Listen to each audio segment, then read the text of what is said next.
কাশ্মীরের পেহেলগামে ভয়াবহ হামলার জেরে ফের উত্তপ্ত হয়ে উঠেছে ভারত পাকিস্তান সম্পর্ক।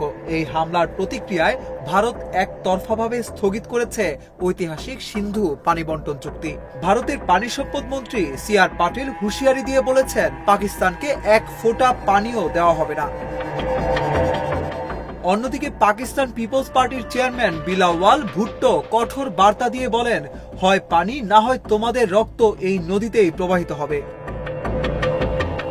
গতকাল শুক্রবার সিন্ধু প্রদেশের সুক্কুর জেলায় এক সমাবেশে বক্তব্য দিতে গিয়ে বিলাওয়াল বলেন, সিন্ধু সভ্যতার প্রকৃত উত্তরাধিকারীরা পাকিস্তানে বাস করেন। সিন্ধু আমাদের এবং এটি আমাদেরই থাকবে।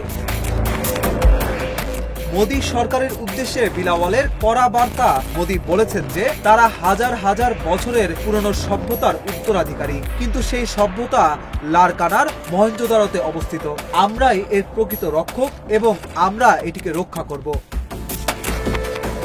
বিলাওয়াল আরো অভিযোগ করেন, ভারত সরকার নিজেদের ব্যর্থতা ঢাকতে ভিত্তিহীন অভিযোগ তুলে চুক্তি বাতিল করছে। এই পরিস্থিতি নিয়ে দুই দেশের মধ্যে উত্তেজনা আরো বাড়তে পারে বলেই আশঙ্কা করছেন বিশেষজ্ঞরা।